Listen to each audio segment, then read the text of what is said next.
Hi friends, welcome to my channel. இன்னைக்கு ஒரு புது மூவி பார்க்கலாம் வாங்க. வீடியோக்கு லைக் பண்ணுங்க, சேனலை மறக்காம சப்ஸ்கிரைப் பண்ணிக்கோங்க. வாங்க மூவிக்குள்ள போகலாம். பசிக்குது, சாப்பாடு கொடுங்கன்னு கேட்டாங்கம்பாங்க. ஹீரோயினோட குழந்தை 5 வயசு ஆகும். அந்த குழந்தையுமே ஆர்ஃபனேஜில் தான் வளர்ந்துட்டு இருக்கு. எனக்கு பயம் இல்லை, நான் போய் தனியாகவே தூங்கிக்குவேன், நியூ இயர் ஈவென்ட் செலிப்ரேட் பண்ணிட்டு அப்படிங்கிற மாதிரி சொல்லிட்டு தான் இந்த குழந்தை வீட்டுக்கு வந்துடும். இது ஹீரோயின் அந்த குழந்தைக்காக விட்டுட்டு போனது. அம்மா எனக்கு பசிக்குது, நீங்க என்ன தூங்கிட்டு இருக்கீங்களா, எனக்கு எப்பமா சாப்பாடு கிடைக்கும் அப்படிங்கிற மாதிரி சொல்லிட்டு தான் இருப்பாங்க. அங்க மொபைலுக்கு குழந்தை சார்ஜ் போடும். ஹீரோயின் பக்கத்துல தான் பார்த்துட்டு இருப்பாங்க. இந்த குழந்தை யாருக்கு கால் பண்ணி அந்த அஸ்தி இருக்குங்கல்ல, அதுதான் விழுந்திருக்கும். அப்புறம் தான் அவர் எடுத்து பார்ப்பாரு. பார்த்ததுக்கு அப்புறம் தான் என்னடா சொல்லிட்டு தான் உள்ள எப்படி இதில் இருக்குது அப்படிங்கிற மாதிரி சொல்லியிருப்பாரு. அப்புறம் தான் ஹீரோயின்மே படிப்பாரான்னு சொல்லிட்டு இருப்பாங்க. அப்புறம் ஒரு லெட்டர் பார்ப்பாங்க. இந்த லெட்டரை நீ படிக்கிறேன்னா உனக்கு உண்மை தெரிஞ்சிருக்கும், நீ வளர்ந்துட்டேன்னு அர்த்தம் அப்படிங்கிற மாதிரி சொல்லிட்டு இருப்பாங்க. நான் அப்ராட்லாம் போகல, எனக்கு யாரு கூட கனெக்ஷன்ல இல்லை. அந்த காசு வாங்கி நான் சேவ் பண்றதுக்காக தான் இருந்தேன். அவன் ஒரு நாள் என்னை பார்க்க வந்திருப்பான். ஷெயின்னா வா, நான் இத்தனை நாள் ஹாஸ்பிட்டல் டிஸ்சார்ஜ் ஆனதுக்கப்புறம் உன்னை பார்க்க வந்துட்டேன் அப்படிங்கிற சொல்லுவாங்க. அதெல்லாம் இல்லை, நீ வராத அப்படிங்கிற மாதிரி சொல்லியிருப்பாங்க ஹீரோயின். இப்ப நீ தான் என்ன ப்ரொடெக்ட் பண்ண, இப்ப ஏன் இவ்வளவு கொடூரமா இருக்கிற, உனக்கு எஞ்சி கேட்கறேன் வந்துரு, நீ உனக்கு காசு பிடிக்குன்னு சொன்னங்காட்டி தான் நானுமே நிறைய சம்பாதிக்க ஆரம்பிச்சேன், என்னை விட்டுட்டு போகாத அப்படிங்கிற மாதிரி தான் கூப்பிடுவாரு. என்ன நான்லாம் உன் கூட இருக்க மாட்டேன், நான் இப்போ ஒரு புது பாய் ஃப்ரெண்ட், அது ரிச் பாய் ஃப்ரெண்டை கண்டுபிடிச்சிட்டேன், உனக்கு எனக்கு இனிமேல் சம்மந்தம் இல்லை, நான் இனிமேல் உன்னை எப்பவுமே என் வாழ்க்கையில பார்க்கக்கூடாது அப்படிங்கிற மாதிரி தான் ஹீரோயின் சொல்லியிருப்பாங்க. எதா இருந்தாலும் கீழே ஒரு டைம் சொல்லுன்னு சொல்லிட்டு தான் இவர் அப்படியே முட்டி போட்டு கெஞ்சி, என் கண்ணு முன்னாடி நிற்காத, உன்னை நான் எந்த நைட்டு பார்க்கக்கூடாதுன்னு நினைக்கிறேன், இனிமேல் இங்க இது பண்ணாதேங்குவாங்க.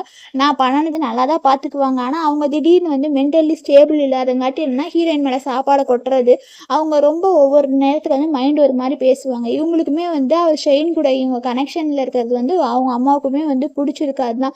எவ்வளோ டைம் சொன்னாலும் நீ கேட்காம ஏன் இப்படி இருக்கேன்னு சொல்லிட்டு ஒரு நேரம் நல்லா பேசுவாங்க, ஒரு நேரம் பிள்ளையவே தள்ளி விட்டு அடிக்கிறதுக்கு இது மாதிரிலாம் நடந்துப்பாங்க. ரொம்ப மென்டல் டிஸ்டர்பன்ஸ் இருக்கங்காட்டி அவங்க ஸ்டேபிளாலாம் நடந்துக்க மாட்டாங்க. ஒவ்வொரு நேரம் கத்துறது, அடிக்கிறது, இந்த மாதிரி தான் அப்படியே பிஹேவ் பண்ணிட்டு இருப்பாங்க. அப்போ அங்கே இருக்கிற நர்ஸ்லாம் தான் அவங்களுக்கு இன்ஜெக்ஷன் போட்டு அவங்கள எப்படியோ ஒரு வழியாக தூங்க வச்சிருவாங்க. தூங்க வச்சதுக்கு அப்புறமா நான் சாகணும்னு நினைக்கிறியா அப்படிங்கிற மாதிரி தான் அவங்க அம்மா கேட்டுட்டு இருப்பாங்க. இதெல்லாம் பார்த்துட்டு ஹீரோயின் ரொம்ப கஷ்டமா போய் தான் அப்படியே ஒரு இடத்துல போய் உட்காந்து மூலையில் உட்காந்து அழுதுகிட்டே இருப்பாங்க. அப்போதான் அவங்க ரொம்ப ஸ்டேபிளா இல்லை, இருந்தாலுமே அவங்க பேரண்ட்ஸா உன்னை ப்ரொடெக்ட் பண்ணணும்னு நினைக்கிறாங்கன்னு சொல்லியிருப்பாங்க. எனக்கு இனிமேல் இந்த மாதிரிலாம் ட்ரை பண்ணாத, சூசைடுக்கலாம் அப்படிங்கிற மாதிரி சொல்லியிருப்பாங்க. நீ ப்ரெக்னெண்டா இருக்கிறேனே உனக்கு தெரியவே இல்லையா, பீரியட் ரெகுலர் வீட்டுக்கு போகலாம் அப்படிங்கிற மாதிரி தான் ஹீரோயின்மே சொல்லியிருப்பாங்க. அப்புறம் ஹீரோயின்மே அவங்கள ஒரு மாதிரி பார்த்துட்டு தான் வீட்டுக்கு போயிருப்பாங்க. அவங்களுக்குமே ஒரு மாதிரி கஷ்டமா தான் இருக்கும். அப்படிங்கிற ரொம்ப ஹேட் பண்றீங்கன்னு சொல்லிட்டு, ஆனா ரிச்சா இருக்கிற லைஃப் நீங்க பெட்டரா இருக்கிறதுக்காக தான் இது பண்ண அப்படிங்கிற மாதிரி சொல்லியிருப்பாங்க. இங்க ஒரு சைல்டு ரூம் மாதிரியே ரெடி பண்ணியிருப்பாங்க. அதுல தான் இவர் போய் ஒரு பொம்மை எடுத்து பார்த்துருப்பாங்க. ஹீரோயின் என்னடா அப்படியே படுத்துட்டு ரொம்ப ஃபீல் பண்ணாங்க. அப்பதான் அங்க ஒருத்தி வருவா, இவ யாரோ ஒருத்தி, அவர் எங்க அப்படிங்கிற சொல்லுவாங்க. அவர் சைல்டு ரூம்ல இருக்காரு அப்படிங்கிற சொல்லுவாங்க. ஏன்னாங்காட்டி அவர் கொஞ்ச நாளா சைல்டு ரூம்ல தான் இருக்காரு, அவர் ஏதோ ஒரு இதுல இருக்காரு அப்படிங்கிற மாதிரி சொல்லுவாங்க. சரி, 5 வருஷத்துக்கு அப்புறம் இப்பயாவது குழந்தை வேணும்னு ஆசைப்பட்டீங்களேன்னு சொல்லிட்டு தான் இவ அப்படியே ரூம்ல போய் தான் கதவை தட்டுவா. கதவை தட்டினாலுமே அவர் போ அப்படிங்கிற மாதிரி சொல்லியிருப்பாரு. இல்ல, உங்களை பார்க்கணும், உங்களை பார்த்து பேசணும் அப்படிங்கிற மாதிரி சொல்லிட்டு இருப்பாங்க. இருந்தாலுமே அவர் போ அப்படின்னு சொல்லிட்டு தான் துரத்தி விட்டுருவாரு. இவ அப்படியே ஃபீல் பண்ணிட்டு தான் வருவா. என்னாச்சு, அவருக்கு மூடு சரியில்லை, அதனாலதான் கொஞ்ச நாள் ஆனீங்கன்னா அவரே ரெக்கவர் ஆயிடுவாரு அப்படிங்கிற மாதிரி சொல்லியிருப்பாங்க. சரி, என்னாச்சு, ஏன் அவர் சைல்டு ரூம்ல இருக்கிறாரு அப்படிங்கிற மாதிரி கேட்டுட்டு இருப்பாங்க.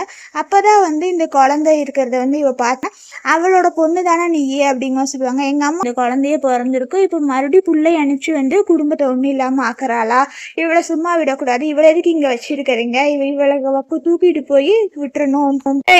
அவங்க குழந்தைய கொஞ்சம் கூட அசிங்கமே இல்லாம அனுப்புனாங்க அப்படிங்கிற மாதிரி சொல்லுவாங்க. உங்க அம்மா தான் கொண்டு வந்துட்டாலாமாங்க. எங்க அம்மா கொண்டு வந்து விடலை, இந்த அங்கிள் தான் கொண்டு போகும், அங்க வேலை செய்யறவங்க வேணாம், சார் சொல்லாம போகக்கூடாது அப்படிங்கிற மாதிரி சொல்லுவாங்க. இருந்தாலுமே இவ இந்த குழந்தைய வெளியே கூடாது அப்படிங்கிற மாதிரி சொல்லிருப்பாங்க. ஹீரோயின் நினைச்சிருப்பாங்க இவங்க 2 பேருக்குள்ள எப்படி ஒரு நல்ல ரிலேஷன்ஷிப் அப்படிங்கிற மாதிரி சொல்லியிருப்பாங்க. அப்பதான் அவ சொல்லுவா, இந்த என்னன்னா இவங்க 2 பேருமே நம்ம தான் பேருன்னு சொல்லிட்டு, ஹீரோயின்மே இவங்க 2 பேரும் பிரதர் அண்ட் சிஸ்டர் போல, அப்பதான் அதை வந்து டாக்டர் வருவாங்க, வந்து குழந்தைய காப்பாத்தியாச்சு அப்படிங்கிற சொல்லுவாங்க. நெக்ஸ்ட் வந்து இவருதான் கண் முழிச்சு வந்து குழந்தைய வந்து பாத்துக்குவாரு. பார்த்துட்டு இருந்ததுக்கு அப்புறம் தான் வந்து அவங்க உட்காந்துதான் வந்து இருப்பா. அப்பதான் வந்து என்னன்னா வந்து ரொம்ப ஓவரா பண்ணிக்கிறாங்க அப்படிங்கிற நினைப்பாங்க. அப்ப குழந்தை வந்து கண்ணு முழிச்சிடும். கண்ணு முழிச்சதுக்கு அப்புறம் தான் வந்து எதுக்கு எப்ப பார்த்தாலும் அங்கிள் அங்கிள்னு சொல்லிட்டு இருக்க, அப்பான்னு தான் கூப்பிடு அப்படிங்கிற சொல்லுவாங்க. என்ன சொல்றேனுங்காட்டி 2 பேரையும் வந்து நீ அவனை விட்டுட்டு போயிடணும், அவன் உன் கூட இருக்காத மாதிரி பண்ணிடணும், இல்லாட்டி உன்னை கொலை பண்ணிடுவேன்னு சொல்லிட்டு தான் வந்து ஹீரோயினை வந்து அப்படியே கட்டியை வச்சு வந்து மிரட்டிட்டு இருப்பான். அதனாலதான் அன்னைக்கு ஹீரோயின் வந்து எனக்கு வேற ஆளுக்குள்ள கனெக்ஷன்ல இருக்கிறாங்கன்னு சொல்லிட்டு இவனை வந்து போன்னு சொல்லிட்டு வந்து ரொம்ப இதா பேசிடுவாங்க. இவங்க பேசும்போது என்ன பண்ணுவாங்கன்னா வந்து அவனை வெறுக்கிற மாதிரி பண்ணணும்னு சொல்லிட்டு ஹீரோயினை வந்து என்னன்னா அப்படியே கூட்டி அவருமே வந்து ஹீரோயின் உண்மையாவே வந்து அப்பா நினைச்சிருவாரு. ஆனாலுமே ஹீரோயினுக்கு பின்னாடி வந்து ரொம்ப ப்ளீடிங்கா இருக்கும். ஹீரோயினுமே கஷ்டப்பட்டு தான் வந்து அவர் கூட்டிக்கலாம், எனக்கு இதா வேற ஒருத்தவங்க கூட கனெக்ஷன்ல இருக்குன்னு சொல்லிட்டு ஹீரோயினுமே வந்து அதனால அவங்க பேரண்ட்ஸ் பிளேஸ்க்கு வந்து இவங்க 2 பேர் வந்து பொக்கெல்லாம் வச்சுட்டு வந்து அப்படியே அங்க வந்து சாரி கேட்டுட்டு இருப்பாங்க. அப்பதான் வந்து என்னன்னா வந்து இந்த குழந்தைய வந்து கூட்டிட்டு வீட்டுக்கு போ அப்படிங்கிற மாதிரி வந்து அனுப்பி வச்சிருவாங்க. அனுப்பி வச்சதுக்கு அப்புறம் தான் வந்து என்ன நீ எங்க அப்பா அம்மா இடத்துக்கு வந்து மன்னிப்பெல்லாம் கேட்கற, பயம் இல்லையா, நாங்க பேயா இருக்கோம்னு சொல்லிட்டு நீ சும்மா வந்து இந்த கவலைப்பட்டுட்டுலாம் இருக்காத, குழந்தைய போய் ஸ்கூல்ல கொண்டு போய் விடணும், குழந்தைய நல்லா பாத்துக்கணும் சரியா, நான் கேக்குறங்காடி சரின்னு சொல்லிட்டு வந்து போயிடுவாரு. அப்ப ஹீரோயின் சொல்லி